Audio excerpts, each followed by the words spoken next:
Hallelujah. सभी को जय मसीह की।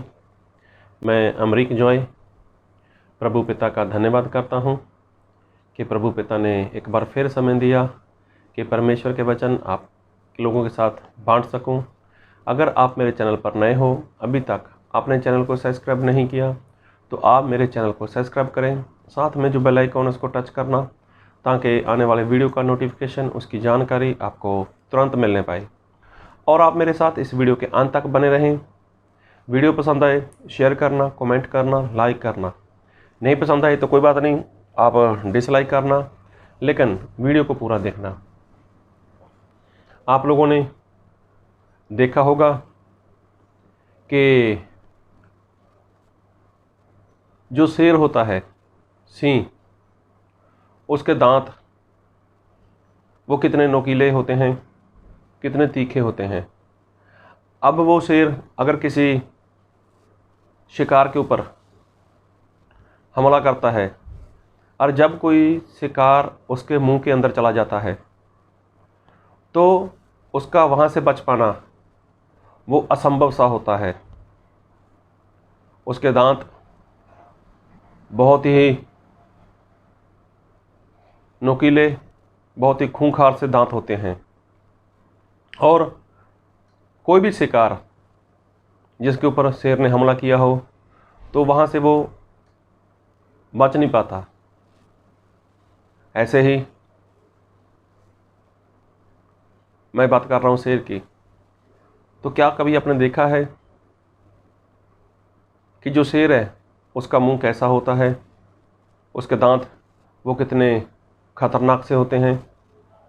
लेकिन जब वो शेर अपने छोटे से बच्चे को उठाता है, तो शेर के वही दांत होते हैं, वही मुंह होता है, और शेर अपने बच्चे को जब अपने मुंह से उठाता है, उन दांतों के साथ वो उसको पकड़ता है, तो उसकी एक भी खरोंच उस बच्चे का नुकसान नहीं करती। जबकि मुंह भी वही है, दांत भी वही हैं, वही शेर है, लेकिन शेर अपने बच्चे का नुकसान नहीं होने देता। कई बार आप लोगों ने देखा होगा कि जो कई घरों में बिल्ली होती है, तो बिल्ली भी तो देखा होगा आपने कि उसके दांत भी बहुत खतरनाक होते हैं। जब वो अपने शिकार के ऊपर हमला करती है, तो बिल्ली के मुंह से भी उसके शिकार का बच पाना बहुत मुश्किल सा होता है। लेकिन वही बिल्ली जब अपने छोटे से बच्चे को उसी मुंह के साथ उठाती है, तो बिल्ली का मुंह भी वही होता है, बिल्ली के दांत भी वही होते हैं। लेकिन बच्चे के शरीर के अंदर बिल्ली का कोई भी दांत वो जा नहीं सकता, और बिल्ली के दांतों से उसका बच्चा कभी भी घायल नहीं होता। तो देखो, एक बिल्ली वो जानती है कि उसको किसके ऊपर हमला करना है। एक बिल्ली जानती है कि मेरा शिकार कौन है। इसी रीति से एक शेर वो भी जानता है कि उसका शिकार कौन सा है, और किसके ऊपर उसने हमला करना है, और उसको किस रीति से अपने मुंह में लेना है। तो शेर के बच्चे के भी शरीर के अंदर दांत नहीं जाता। शेर के बच्चे के शरीर के ऊपर जब शेर अपने बच्चे को उठाता है, तो उसको कोई जख्म नहीं होता। तो मैं जो कहना चाहता हूँ, इस बात को बहुत ध्यान से सुनना। ऐसे बहुत से पशु हैं, ऐसे बहुत से जानवर हैं जो है तो बहुत खूंखार से, बहुत खतरनाक होते हैं, लेकिन जब वो अपने बच्चों को अपने मुंह के साथ उठाते हैं, तब उनके बच्चों का कोई भी नुकसान नहीं होता। लेकिन जब वो अपने दुश्मन के ऊपर हमला करते हैं, अपने शिकार के ऊपर हमला करते हैं, तब उस शिकार का बच पाना वो असंभव सा हो जाता है। तो मैं जो आज आपसे एक बात करना चाहता हूँ, उस बात को बहुत ध्यान से सुनना और मैं एक वचन पढ़ूंगा आपके लिए। मैं पढ़ूंगा इब्रानियों उसका 10 अध्याय उसके 31 वचन को। जीवते परमेश्वर के हाथों में पड़ना भयानक बात है। देखो, बाइबल में लिखा है कि जीवते परमेश्वर के हाथों में पड़ना भयानक बात है। इसका मतलब कि जो परमेश्वर हैं उनके हाथ में किसी का आ जाना वो बहुत भयानक सी बात है। तो परमेश्वर के हाथ तो हैं, लेकिन कई लोग परमेश्वर के हाथ में किस तरह से आएंगे? लोग परमेश्वर के हाथ में कैसे आएंगे? किस तरह से कोई इंसान परमेश्वर के हाथ में आएगा? एक बार ऐसा हुआ, परमेश्वर ने अब्राहम से कहा, अब्राहम, मैं तुझे बेटा दूंगा और उस बेटे से तेरा वंश बनेगा, और वो इतने होंगे कि जितने आकाश में तारागण, अगर कोई उनको गिन सके वो तेरे वंश को गिन सकता है। समंदर किनारे जो रेत है, भालू होती है, उसके अंदर जो कण रहते हैं, अगर कोई इसको गिन सके वो तेरे वंश को गिन सकता है। तो ये बात परमेश्वर ने अब्राहम को बोल दी थी। और ये बात अब्राहम के बाद सभी लोग जानते थे कि ऐसा परमेश्वर ने बोला है, और ये बात शैतान भी जानता था कि ये काम नहीं करने को बोला है परमेश्वर ने। लेकिन एक बार इज़राइल प्रजा के ऊपर दाऊद, जो भेड़ बकरी चराने वाला था, जो परमेश्वर का पसंद किया हुआ था, वो राज्य कर रहा था।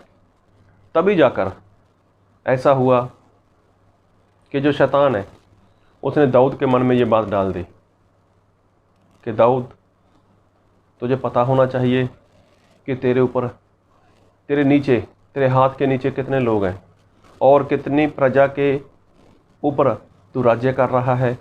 मतलब ऐसी वैसी बात शैतान ने दाऊद के मन में डाल दी, और दाऊद ने अब यही करना चाहा। और यही करना चाहा मतलब दाऊद ने अपने सेनापति जोआब को बुलाया और उसको बोला, ऐसा कर रहा हूँ, मुझे पता चले कि वो कितने लोग हैं, तो ये गलती मत करो। लेकिन दाऊद तो उस समय राजा था, तो दाऊद जो राजा था तो उसने ये आज्ञा दी थी। तो अभी राजा की आज्ञा, दाऊद की आज्ञा उस जोआब के ऊपर भारी पड़ गई। तो खैर उसने गिनती करवाई। अभी गिनती हुई, उसके बाद जो दाऊद था उसका मन बेचैन हो गया, उसको दुख हुआ, उसको पश्चाताप हुआ कि मैंने गलती कर ली। लेकिन ये बात परमेश्वर ने अपने एक भविष्यवक्ता से बोल दी कि दाऊद को जाकर बोलो कि तूने ऐसा ऐसा कर दिया, और उसके कारण अभी ऐसा होगा। मैं एक वचन पढ़ूंगा, और मैं पढ़ूंगा पहला इतिहास उसका 21 अध्याय उसके 7 वचन को। यह बात परमेश्वर को बुरी लगी, इसलिए उसने इज़राइल को मारा। दाऊद ने परमेश्वर से कहा, यह काम जो मैंने किया वह महापाप है, परंतु अब अपने दास का अधर्म दूर कर, मुझसे तो बड़ी मूर्खता हुई। अभी देखो, दाऊद को पता चला कि जो मैंने गलती कर दी, उसने परमेश्वर से पश्चाताप किया। लेकिन बाइबल में ऐसा लिखा है, पहला इतिहास 21 अध्याय उसका 10 वचन, जाकर दाऊद से कहे, यहोवा यूँ कहता है कि मैं तुझको 3 विपत्तियाँ दिखाता हूँ, उनमें से एक को चुन ले कि मैं उसे तुझ पर डालूँ। तब गाद ने दाऊद के पास जाकर उससे कहा, यहोवा यूँ कहता है कि जिसको तू चाहे उसे चुन ले, या तो 3 वर्ष का अकाल पड़े या 3 महीने तक तेरे विरोधी तुझे नष्ट करते रहें और तेरे शत्रुओं की तलवार तुझ पर चलती रहे, जहाँ 3 दिन तक यहोवा की तलवार चले, अर्थात मरी देश में फैले, और यहोवा का दूत इज़राइली देश में चारों ओर विनाश करता रहे। अब सोच के मैं अपने भेजने वाले को क्या उत्तर दूं। अभी यहाँ पर परमेश्वर ने अपने भविष्यवक्ता गाद को बोला कि जा दाऊद के साथ बात कर, उसको बोल 3 विपत्ति मैं तेरे सामने रखता हूँ दाऊद को, और उसको ऐसा बोल कि इन तीनों में से एक को पसंद कर, और पहले 3 वर्ष का अकाल वो तेरे लोगों में, तेरे देश में पड़ा रहेगा। फिर है 3 महीने तक तुझे अपने शत्रुओं से छुपना होगा, मतलब भागते रहना होगा। अगर तू उनके हाथ में आ गया तो वे तेरे साथ कुछ भी कर सकते हैं। और है 3 दिन की मरी। अभी देखा जाए तो तीनों बातें दाऊद के लिए चुननी बहुत ही मुश्किल थी। अभी 3 वर्ष का, 3 साल का अकाल, ये बहुत बड़ी एक विपत्ति थी। खाने को कुछ नहीं मिलेगा।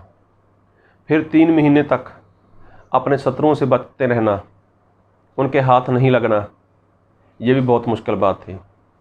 फिर था 3 दिन, 3 दिन तेरे देश में मरी फैलेगी। ये तीनों बातें दाऊद के लिए बहुत मुश्किल थीं। लेकिन दाऊद ने एक बात कही, और वो बात थी पहला इतिहास 21 अध्याय उसका 13 वचन।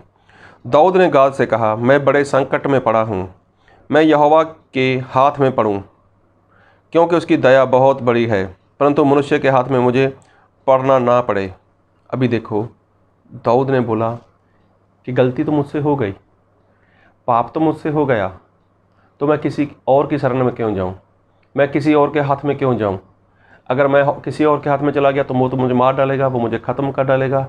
लेकिन मैंने गलती की, मैंने पाप किया, मैंने गुनाह किया है, वो पाप, वो गलती मैंने परमेश्वर की है, तो मैं अभी परमेश्वर के ही हाथ में जाऊंगा। क्योंकि वो अपने परमेश्वर को जानता था। मेरा परमेश्वर वो दयावान है, मेरा परमेश्वर वो दयालु है, वो कृपालु है, और मैं उसके हाथ में जाऊंगा। तो देखो, बाइबल में लिखा है इब्रानियों 10:31 कि परमेश्वर के हाथ में जाना वो भयानक सी बात है। तो दाऊद भी तो परमेश्वर के हाथ में गए। दाऊद ने गलती की और दाऊद भागकर परमेश्वर की गोद में बैठ गए। परमेश्वर, मैंने पाप कर दिया, परमेश्वर मुझसे गलती हो गई, अभी आप चाहो मुझे चाटा मारो, आप चाहो मुझे कोड़ा मारो, लेकिन मैंने आपका पाप किया है, आपको जो सही लगे वो करो। तो देखो, दाऊद परमेश्वर को छोड़कर वो भागा नहीं, लेकिन दाऊद तो परमेश्वर के हाथ में आ गया, उसकी गोद में बैठ गया। अभी जब दाऊद परमेश्वर की गोद में बैठा है तो परमेश्वर उसको कैसे मारेंगे। मान लो आपके घर में छोटे बच्चे हैं, आपका बेटा हो सकता है, आपकी बेटी हो सकती है, आपका पोता हो सकता है, आपकी पोती हो सकती है। अगर गलती से आपके घर में उनसे कोई नुकसान हो गया, कोई ऐसी चीज़ टूट गई जो काफ़ी महंगी थी, काफ़ी कीमती थी और काफ़ी पसंद थी आपको पता चल गया ये चीज़ टूट गई, तभी बच्चे ने भाग कर वो आपकी गोद में आकर बैठ गया, गोद में आकर बैठ गया और क्या बोलेगा, पापा या बाबा मुझसे गलती हो गई। अब वो गोदी में बैठ गया कर, तो अब देखो उसको मार कर बताओ आप, तो क्या आप अगर उसको मारना चाहो तो कितनी ज़ोर से लगेगी उसको, तो नहीं होगा ऐसा। लेकिन दाऊद जान गया कि मेरा परमेश्वर दयालु है, मेरा परमेश्वर कृपालु है, मैंने गलती परमेश्वर की है और मुझे परमेश्वर के पास जाना चाहिए। तो दाऊद भागकर परमेश्वर के पास चला गया। सज़ा तो उसके ऊपर आई, लेकिन उस सज़ा में भी परमेश्वर का प्रेम था। तो परमेश्वर के हाथ में आना बहुत भयानक बात है। नबूकदनेस्सर के बारे में, नबूकदनेस्सर को जो सपना आया था, तो परमेश्वर के दास ने बताया उसको, दानियल ने, कि देख सपना तेरे लिए ऐसा ऐसा बोलना चाहता है, तू अधीन हो जा, नम्र हो जा, घमंड छोड़ दे और गरीब लोगों की सहायता करना शुरू कर, न्याय करना शुरू कर, ज़रूरतमंद की सहायता करना शुरू कर। अभी ये बात उसने बोल दी, लेकिन जो नबूकदनेस्सर था, समा निकल गया, वो भूल गया। उसने वैसा जीवन नहीं जिया जिस तरह से उसको जीना चाहिए था। अभी देखो, वो भी तो परमेश्वर के हाथ में पड़ गया, लेकिन 7 साल तक वो पशु के समान जीवन जीकर उसको जीना पड़ा। पशु की समानता में उसको जीवन जीना पड़ा। उसके बाल बढ़ गए, नाखून बढ़ गए, महल से बाहर चला गया, जंगलों में रहना शुरू कर दिया। अभी जो उसकी मत थी, जो उसकी बुद्धि थी, अभी उसकी बुद्धि इंसान वाली बुद्धि नहीं थी, पशु वाली बुद्धि थी उसकी। घास जैसा खाना शुरू कर दिया उसने। क्यों? वो भी परमेश्वर के हाथ में पड़ गया। उसके बाद उसका बेटा देखो, बेलशस्सर, वो सब कुछ जानता था, लेकिन फिर भी परमेश्वर के खिलाफ चला गया, परमेश्वर के खिलाफ जीवन जीना शुरू कर दिया। लेकिन अंत में वो परमेश्वर के हाथ में आ गया, गलती करता हुआ, पाप करता हुआ। तो देखो, परमेश्वर का वचन यही कहता है कि परमेश्वर के हाथ में आना मतलब बहुत भयानक बात है। जीवते परमेश्वर के हाथों में पड़ना भयानक बात है। जीवते परमेश्वर, तो परमेश्वर तो हमारे जिंदा हैं। अगर आप गलती करते हो, आप पाप करते हो, उसके बाद आप परमेश्वर के पास नहीं आते, परमेश्वर की नहीं सुनते, तो देखो, फिर अगर आप परमेश्वर के हाथ में आ गए, फिर अगर आप परमेश्वर के हाथ में पड़ गए, तो कौन बचाएगा आपको? कौन छुड़ाएगा आपको? पाप करते करते आप अगर परमेश्वर के हाथों में आ गए, तो परमेश्वर आपको फाड़ डालेंगे, चीर डालेंगे, छोड़ेंगे नहीं।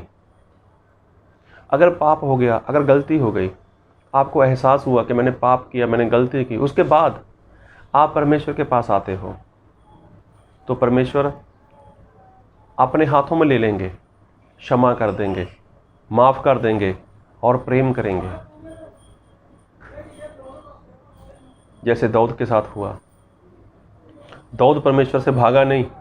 कई बार होता है ना, कई लोग, कई बच्चे या कई बार कोई ऐसा इंसान होता है, जब वो परेशान करता है, बार बार परेशान करता है, तो जब वो भाग जाता है परेशान कर कर, तो एक बार इंसान क्या बोलता है, एक बार तू मेरे हाथ में आ जा, तुझे छोड़ूंगा नहीं, तुझे कच्चे को खा जाऊंगा मैं।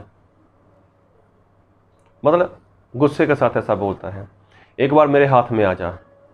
तो परमेश्वर तो यही बोलते हैं कि जीवते परमेश्वर के हाथ में पड़ना भयानक सी बात है। अगर परमेश्वर के हाथ में आ गए और जीवते परमेश्वर के हाथ में आ गए, तो परमेश्वर फाड़ डालेंगे, चीर डालेंगे, छोड़ेंगे नहीं। इसलिए आज आप अपने पापों को मानकर छोड़ दो और परमेश्वर के हाथों में आ जाओ, तब जाकर आप बच सकते हो। मैंने बताया शुरू में, शेर तो वही है, उसका मुंह भी वही रहता है, दांत भी वही रहते हैं।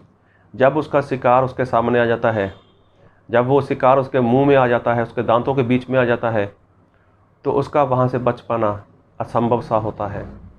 लेकिन जब वो अपने बच्चे को उठाता है, वही मुंह होता है, वही दांत होते हैं, लेकिन उस मुंह से, उस दांतों से उसके बच्चे का कोई नुकसान नहीं होता। बिल्ली का भी वैसा ही है। जब वो अपने शिकार के ऊपर हमला करती है, तो जब वो शिकार बिल्ली के मुंह में आता है, तो शिकार का बच पाना असंभव सा होता है।